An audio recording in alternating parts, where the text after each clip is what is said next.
Hello again, fight fans. Welcome to episode number 154 of the Neutral Corner. I am your host, Michael Montero for Boxing Monthly Magazine and BoxingMonthly.com, and this is TNC for the week of Saturday, January 19th.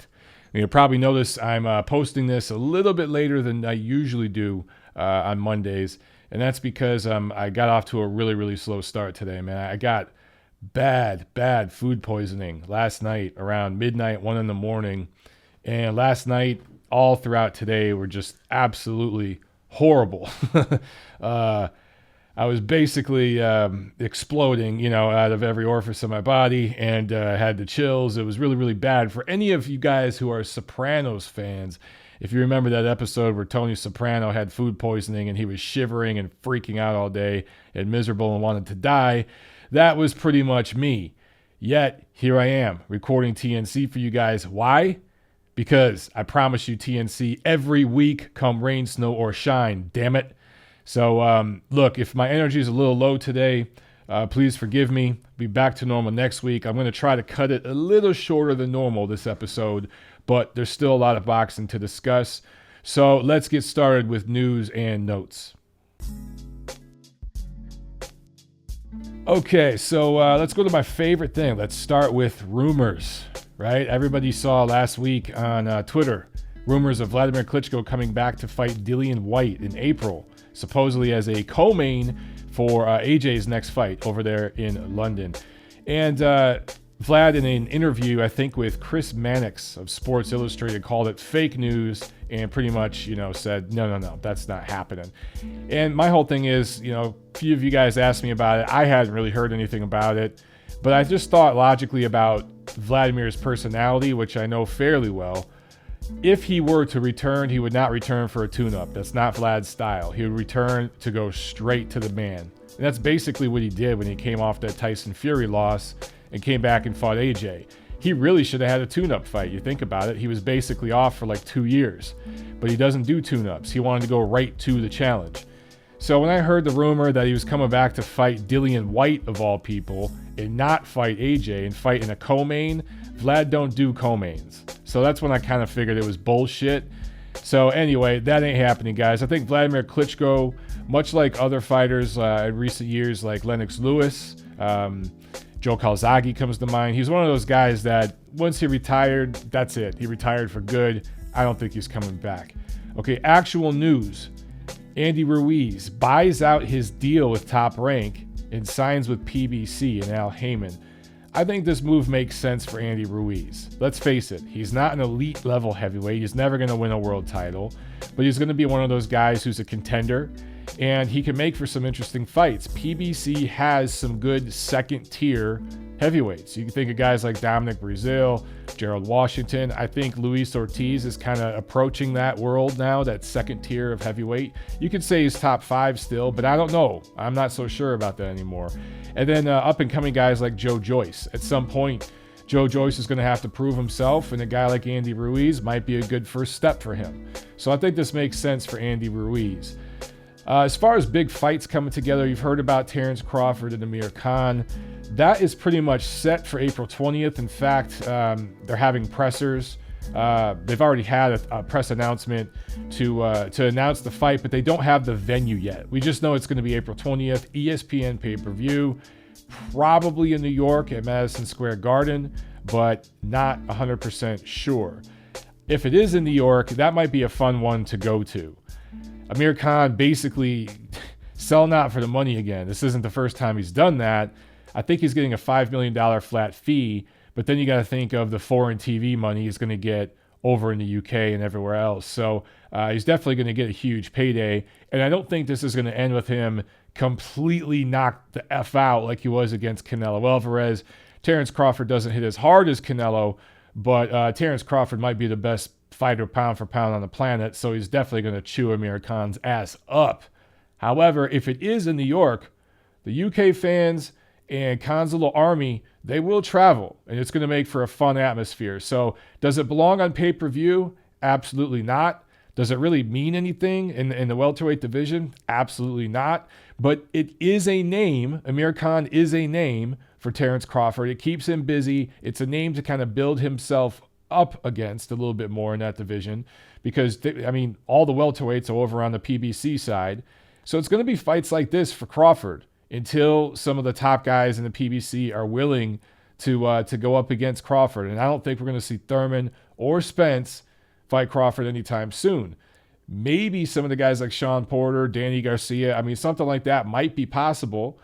I wouldn't even rule out a Manny Pacquiao-Terrence Crawford fight. I don't think it will happen. I really don't, but anything's possible in boxing, right? So anyway, that's going to go down April 20th. If it is in New York, I'm probably going to go up there and cover that one live just because it's going to be a fun atmosphere. All right, let's get into the review of what we saw last week. So Friday, January 11th, in the boxing hotbed that is Shreveport, Louisiana, it was a ShoBox card put on by Devin Haney Promotions. And Haney improved to 21-0 with 13 KOs. Unanimous decision win, basically a shutout win against South African Zolisani Ngonjeni, who dropped to 25-1, his first loss as a pro. As I mentioned, virtual shutout. He dropped Ngonjeni. I hope I'm saying that name close to correct. And wins a minor vacant WBC title. It was like the WBC Intercontinental Suck My Dick title or something. I don't know. He wins that. That moves him higher up in the ratings with the BC. And right now, the WBC champion at lightweight is Mikey Garcia. I don't know if Garcia is going to have that title much longer. Garcia is of Mexican heritage. The WBC will bend over backwards and kiss their own ass to help out a fighter of Mexican heritage most of the time. So I do think, maybe they'll let him hang on to that title. But I don't know, depending on what Garcia does against Spence, is he going to be at 135 again? Or is he going to go maybe to 140? So I don't know, man. Maybe that title becomes vacant and we see Haney fight for that vacant WBC lightweight title at the end of the year. As I've been telling you guys for a couple weeks, I interviewed Haney recently for a piece I did in The Ring, which will be out soon. And he wants an elimination fight this summer. And this was the exact type of performance that's going to make that happen. So no doubt, later this year, spring, summer-ish, he's going to fight a title eliminator. If he does well there, probably going to fight for a title at the end of the year. Good for him. The one thing about Haney, I just wonder about, he seems to lack world-class power. He's got power. He's got the kind of power that's like a sneaky power, catching a guy with a shot when he's off balance, something like that. His knockdown, I think it was the second round of this fight. It was just a flash knockdown. So at some point, that lack of real elite level power, especially because he's having more and more trouble making 135. He's only going to be a lightweight for another year or so. As he moves up to 140 and probably closes out at 147, I just wonder how that lack of power is going to affect him. But right now, he could probably beat every lightweight out there not named Vasily Lomachenko. And I'm not including Mikey Garcia in that conversation because I don't think he's going to be a lightweight anymore. I just don't. He's bulking up for this fight with Spence. I think he's probably going to settle at 140. That's just my hunch. Anyway, that was Friday night. Sunday night, there was no boxing Saturday. We had NFL playoffs Saturday and Sunday. And Sunday, January 13th, in Los Angeles at the Microsoft Theater, it was PBC on Fox Sports 1. And Fox, which has been covering, they have part of the NFL playoffs. They've been promoting this fight, this card, and I thought that was great. I wish it was on regular Fox and not Fox Sports 1, because if you had it on regular Fox, everybody that was watching football, maybe you get some residual viewership from that football game. That would have made more business sense, but it was probably, pennies on the dollar to move this thing over to Fox Sports 1. That's why they did it. Makes sense. So in the main event, Caleb Plant improves to 18-0 with 10 knockouts, scores a unanimous decision win over Jose Uzcategui. The scores were 116-110 twice and 115-111. And Plant wins Uzcategui's IBF super middleweight title. Plant started well. He was boxing beautifully early on. I thought he swept the first half of the fight. You could even argue the first 2/3 of the fight. But Uzcategui kept applying the pressure. And late in the fight, the Venezuelan/Mexican, he had his moments. And he won, arguably, the last 3-4 rounds of the fight. But it was a little, too late. He did swell up Plant's face a little bit. I think it was Plant's right eye was almost swollen shut But give the kid credit. He hung tough. He stuck to his game plan, which is boxing, staying on the back foot. He's not going to stand there and trade with you and step forward. He's going to move backward. And that's what he did all night. He had fought absolutely weak opposition up until this point. And I actually we talked about this fight a little bit, just previewed it on the Ringside Reporter podcast. I called in there Saturday and talked to those guys. And we just previewed this fight. And I said in my preview, I'm like, you know what? Uzcata guy, he's got the more proven track record. So if you put a gun in my head, I'm going to pick him. But in this fight, we saw Plant prove he's legit. Now, am I ready to call him the best super middleweight or anything? No, but he's absolutely in the top 5. I think Callum Smith right now, you probably got to rate at number 1. Gilberto Ramirez, maybe he's number 2. We don't really know what he's doing. He said recently he wants to move to light heavyweight. I don't know. You also have Benavidez, who has a fight coming up. He's had some drug issues outside the ring, so we don't know what's going on with him. But at one point, he looked like he might be the best guy. But that momentum he once had as being maybe the best fighter in the division seems to have plateaued. I don't know if he'll get back to that form. So Plant is definitely in the discussion, and he has a title. What will happen from here, I don't know. For Uzcata guy, he is still at least a top 10 super middleweight, but obviously the blueprint's out on how you beat this guy. You just box him. If Plant had power, he probably could have stopped Uzcata guy. So that's the difference here. And look, what's his face? I'm trying to think of Durrell. It wasn't Andre Durrell. It was Anthony Durrell. Fought Uzcata guy twice. Heavily skilled, right? Not a lot of power. And you saw how he had problems, and Uzcata guy was able to break him down mentally and then physically. Plant doesn't fight exactly like the Durrell brothers, but similar. Uses boxing, uses skills. He's not a power puncher, but he showed mental toughness that Durrell didn't have by hanging in there and closing out the fight. So again, Plant showed he's for real. Certainly a top super middleweight, and I want to see more of him.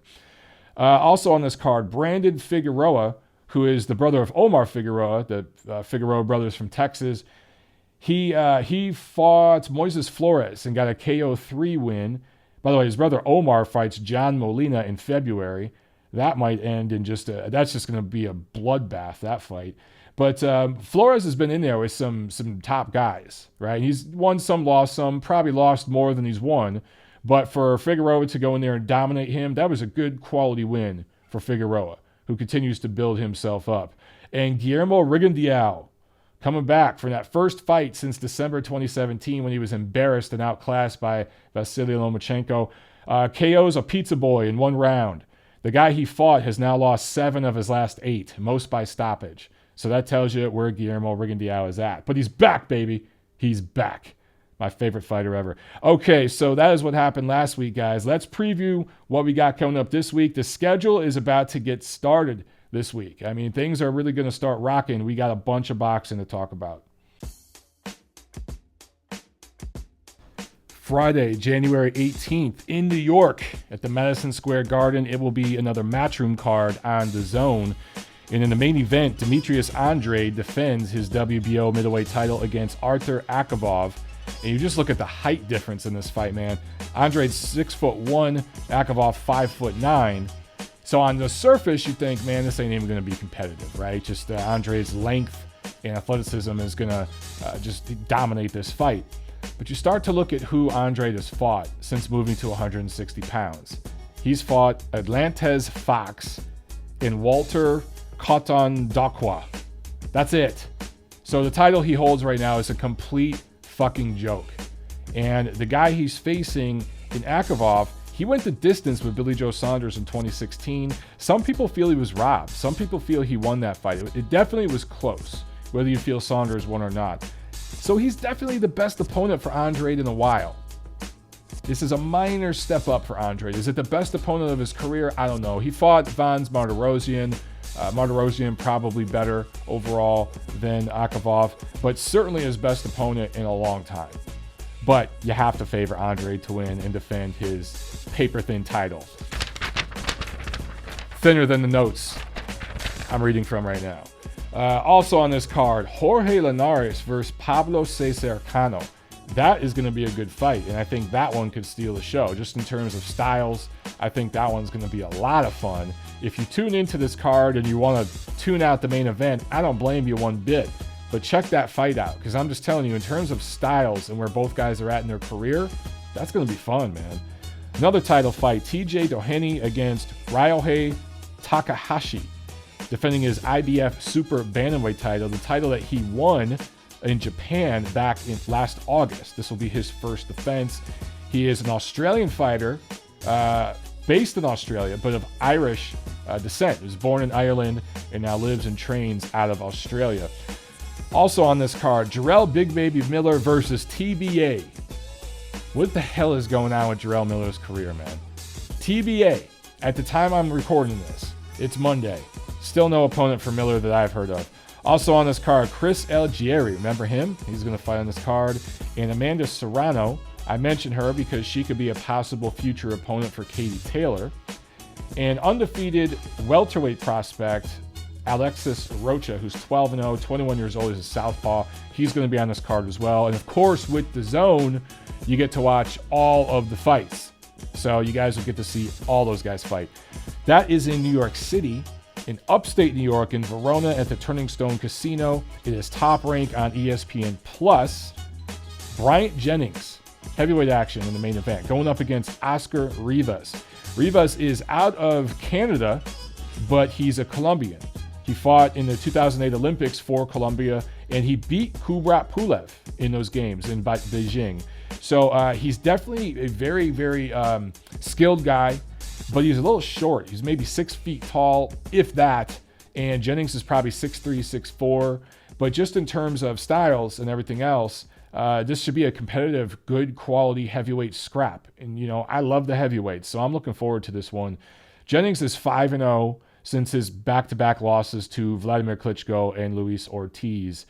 And during that run, he's had a couple of just layups. But his last fight was against Alexander Dimitrenko, who is limited as that guy is, does have experience and size. So that was a slight step up, and I think Rivas is going to be a step up from that. For Rivas, though, you look at his professional career, hasn't really faced anybody yet. So it'll be interesting to see what he can do. I'm telling you, this is a good crossroads fight for two heavyweights, and I think it's going to be a pretty good, fun scrap. Also on this card, Shakur Stevenson fighting a Filipino fighter, Jesse Cris Rosales.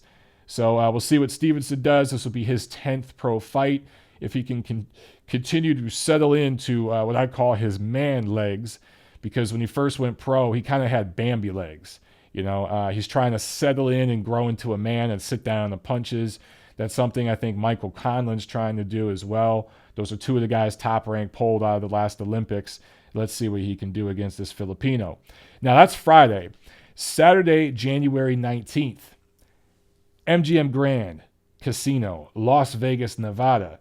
It's a pay-per-view card that I don't think belongs on pay-per-view, but it is what it is. In the main event, Manny Pacquiao going up against Adrien Broner for his WBA, defending his WBA regular welterweight title. And again, that title is complete horseshit. About as thin as this piece of paper I'm holding, because he beat an absolutely shot skeleton named Lucas Matisse to win it. What the hell is regular title anyway? How the hell can you be a champion? The words champion and regular should not go together in the same sentence. It just doesn't make any damn sense, but that's the WBA. Will belt anything. That's what the WBA stands for. Or world bullshit assholes. How about that one? Anyway, Pacquiao's record 67-2. He's had 69 pro fights. This will be his 70th pro fight. You don't see many guys have that many fights in their career anymore as pros. You know, Klitschko was the last really great fighter that had, I want to say, he had at least 60 fights, approaching 70 fights. And Pacquiao, when he retires in the next couple years, he'll have over 70 fights, man. You just don't see that a lot. 39 KOs in his career as well, going up against the problem, Adrien Broner, AB, which stands for about bail, because this dude's in jail more than R. Kelly, it seems. Actually, has R. Kelly been to jail yet? He will soon. And he's going to, give a whole new meaning to that term, that song, Honey Love, when he does a couple bids in prison, man. That show on Lifetime talking about R. Kelly messing with all them young girls. Man, that's crazy. That dude's life is about to blow up. He's going to be the 2019 Bill Cosby, except he's going to get brutally raped in prison. I don't think anyone's busting Bill Cosby's ass that much in prison right now because he's just too old, you know? Anyway, he's the gelatin guy. All right, that was a tangent. Pacquiao is 40 years old, 5'5", 67 inch reach. He is a southpaw, of course. AB, 29. He's over a decade younger. But you look at these two, they look about the same damn age. Black don't crack my ass. Broner looks like he's about 45.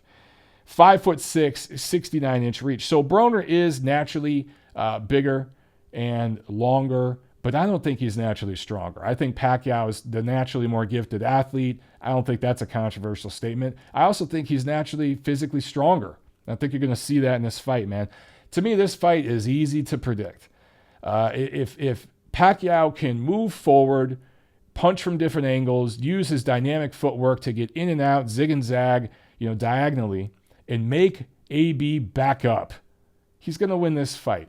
Do I see a knockout? No. I see a safe but decisive decision win for Pacquiao. That's what I see. Also on this card, Rashea Warren going up against Nordine Oubaali. And for Oubaali, it's his first fight in the USA. He fought in the 2008 Olympics, and he lost in that Olympics to Zhou Shiming. And this fight is for a vacant WBC bantamweight title. So the more, I didn't, again, this is another fight we talked about when I called into the Ringside Reporter podcast with Eric Lorta, Joe Habib, and Ringside Rob. It was good to talk to those guys. And at the time, I just thought, well, Rashea Warren, he can't punch through a wet paper bag. Is he going to be able to handle this kid's pressure coming at him who's hungry? But the more I think about it, man, this thing is in Vegas. Warren does have experience. He has boatloads of experience in the amateurs, and now he's fought for a title a couple times as a pro. I think he wins this fight by decision and grabs this vacant title. He's going to be a 2-time world titleist. That's what I see. Also on this card, Badu Jack versus Marcus Brown. This fight might steal the show. This fight probably will steal the show. This is for the vacant WBC silver light heavyweight title. These damn titles, man. For Jack, it's his first fight since the draw he had with Adonis Stevenson last May.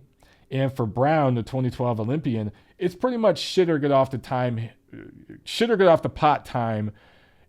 And it's funny using that expression now after the night I've had. But for Brown, it really is shit or get off the pot time, right? He's had domestic issues, legal issues outside the ring. At one point, he was maybe going to fight Sergey Kovalev, but he screwed that up with his irresponsible actions in his personal life. And now he's up against Badu Jack, who's an easier opponent than Kovalev, a more beatable opponent. Jack just seems to lack that higher level, that next gear, that in a very, very close, grueling fight, a guy who can go to that extra gear and take it a step further to grab the W. Kind of what we saw Plant do last weekend, but to a much higher degree, somebody like an Andre Ward, who had that higher degree to him in a close, grinding fight. He could just step it up a little bit more and grind out that win. And from Jack, he's been in some very close fights that he absolutely had a chance to win. Against DeGale, against Stevenson, and he just doesn't seem to have that higher gear, man. So if there's anything to Marcus Brown, anything at all, this is his chance. Could be his coming out party. We shall see. Jack Tapora, a Filipino fighter, going up against a Mexican, Hugo Ruiz, for an interim featherweight title as well. Tapora's 22-0 with 17 knockouts. And of course, on a Manny Pacquiao card, it makes sense. If you're putting this thing off in Vegas, you got to have a Filipino versus a Mexican, right? You want to try to get that Mexican-American fan base out there. That's just smart business. So that's it, guys. That's it for this week. And like I said, I'm cutting it short this week because I feel like shit. Food poisoning, if you've ever had it before, guys, or if you haven't, man, I would not wish this on my enemy. Like, for real. It really, really sucks. And I'm hoping by this time tomorrow, I will feel better and I'll be able to chat with you guys in the comment section. All right. That's it for TNC 154. Remember to spread the word about the podcast and subscribe everywhere. I'll see you at the fights.